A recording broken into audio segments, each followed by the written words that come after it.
Hey, what's up guys? Josh here with another fun Photoshop tutorial.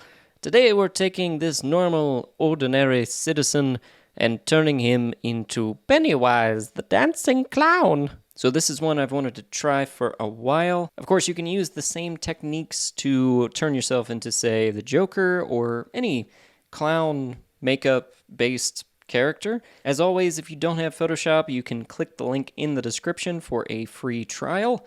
With that, let's get started. So the first thing we want to do is separate this guy from the background. So I'm going to hit M on my keyboard to select a selection tool.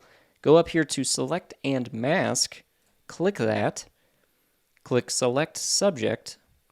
And it should do a pretty good job. If we zoom in here, we can see it's taken off a little bit of the ear. So just click and drag over that. Paint that back in. Don't worry too much about that bleed onto the background. We're going to deal with that in a second. Go ahead and hit OK. All right, next we want to add the background back in, but on a separate layer. So I'm going to go to my layer adjustments, go to solid color, hit OK, drag that down to the bottom. Then I'm going to shift click the mask on our subject's layer, double click on my color fill, click on the background to select that color, hit OK, then shift click on the mask again, and we've got a clean background. A little bit of a roundabout way of doing it, but it works. So next we need to start reshaping this guy's face. So it has a massive forehead, big arching eyebrows that are actually or like indentations or lines, a big ear-to-ear smile with a huge droopy bottom lip. So I'm going to rename this layer as Subject, right-click right on top of that mask, apply the layer mask, and then I'm going to go to Filter, Liquify, and zoom in, just hold Alt and use your scroll wheel on your mouse. And with our forward warp tool selected, I'm going to use my left and right bracket keys to resize my brush, make it nice and big, and I'm going to start pushing the guy's forehead up and out. Make it nice and big. That looks pretty good. Now let's work on the eyebrows. Reduce the size of our brush. And we just want to make this arch up here. And we want the inside of the eyebrow to kind of go down. That looks pretty good. Now let's move on to the mouth. We're just going to click and drag the corners of the mouth out.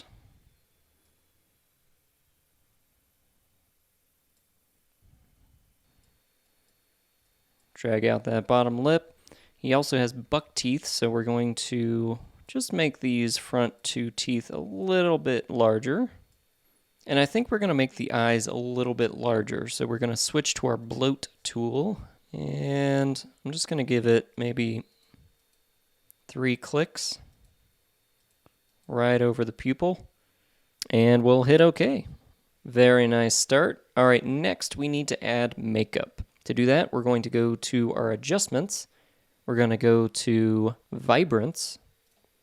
And we're going to turn the vibrance all the way down. Now, the reason we use vibrance instead of saturation is because if we use saturation, it's going to create a black and white image.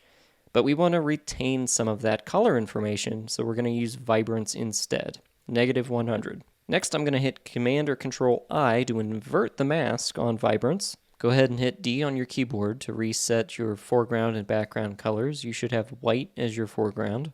Then I'm going to select a brush, something with a little bit of texture.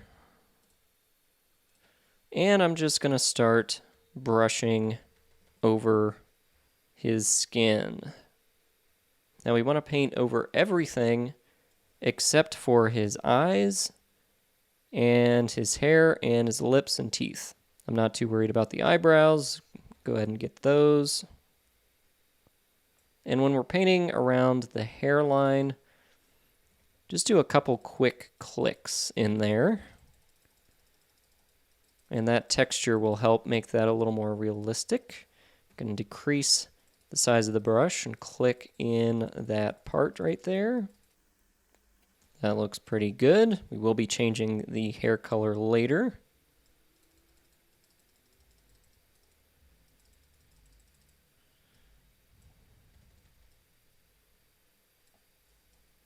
And if you make any mistakes, like I got a little bit on the guy's shirt here, just switch your foreground color to black and then you can paint that back out. All right, so that looks pretty good. Okay, next we want to add some red makeup. To do that, we're going to add another layer adjustment. We're going to go to hue saturation this time, colorize. We're going to turn the saturation all the way up, and then we're going to bring the lightness down to -60. That looks pretty good. Again, invert the mask. Then we're going to use probably the same brush we were using before. That looks good. We're going to zoom in a little bit, and we're going to make the brush a little bit smaller. Start at the corner of the mouth and go up and over and around and right through the eye like that. Same thing on the other side, up and around.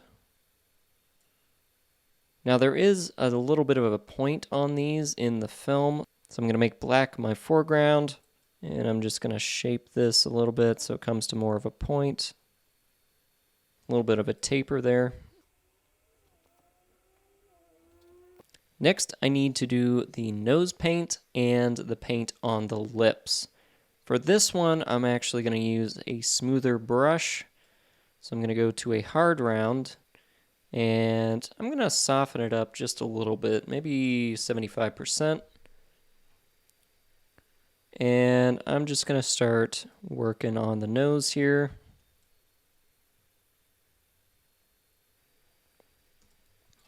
All right, now let's do the lips.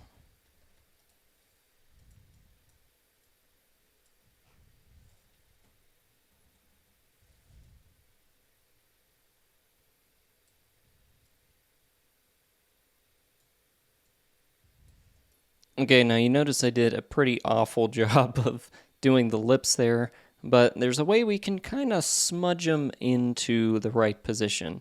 So with the layer mask selected, I'm going to go over here to my smudge tool, and I'm going to zoom in, and I'm going to start moving the edge around until I get it right where I want it. Now the downside to this is that the more that you use the smudge tool, the more it blurs the edge. So it's not ideal for things that you need to work on a lot. But if you need to move an edge just a few pixels, it's great.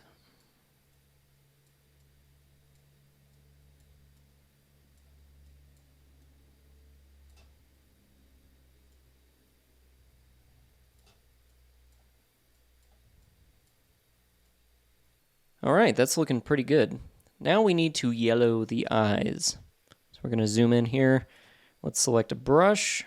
We're going to go to our foreground color, select kind of a gold color, create a new layer, increase our brush size using the right bracket key, and right about there, and right about there. Now I'm going to go to my blending options. I'm going to select soft light. I'm going to create a layer mask by holding Alt and clicking the Add Layer Mask button. It's going to create a negative mask. Then I'm going to go up to my brushes, and I'm going to set it to 50% hardness. It's just going to give me a little bit of a feather. I'm going to zoom in, hit D to make sure my colors are reset. And with white as my foreground color, I'm just going to carefully brush that yellow back in. Go over to the other eye, do the exact same thing.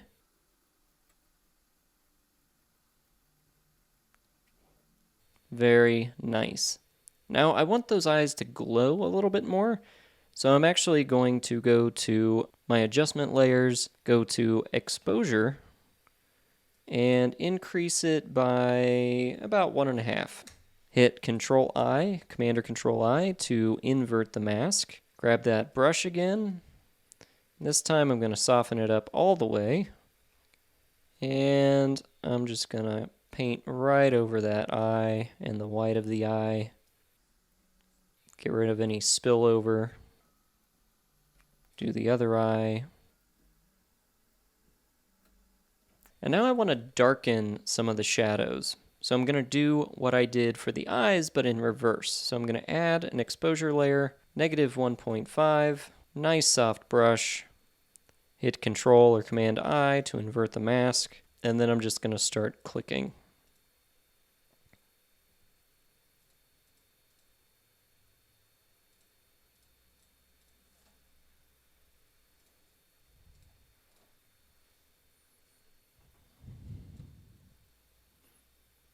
Now I want to add some shadow kind of to the outside of the head, but you notice when I click, it's actually affecting the background as well. So I'm going to undo that, Command or Control Z, and then I'm going to Control or Command click my subject, and then with that exposure to selected, I'm going to just go around the outside, and that way it only affects my subject.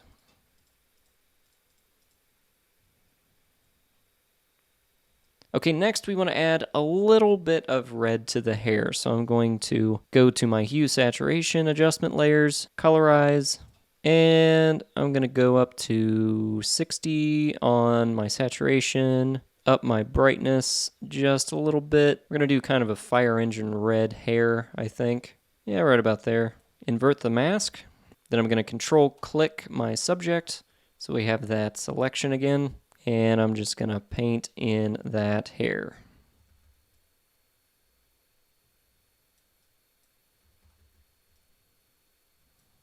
And, you know, maybe that's a little too red, so we can always go back to our hue saturation, reduce either the saturation and or the lightness.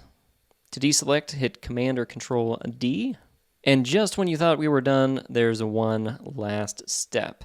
So his skin looks a little bit too clean. We want to add some cracking makeup maybe into his massive forehead. So I'm going to create a new exposure adjustment layer. We're going to make it dark again, but this time we're only going to go about -0.15. Select a brush with some texture and make it nice and big. Control click our subject again and just start clicking away. Command or Control D to deselect. And there you have it, guys. Pennywise goes to work or something. If you enjoyed this tutorial or found it useful, be sure to subscribe, share it with your other Photoshop friends, and turn on those notifications so you don't miss another tutorial. Thanks for watching, and I'll see you next time.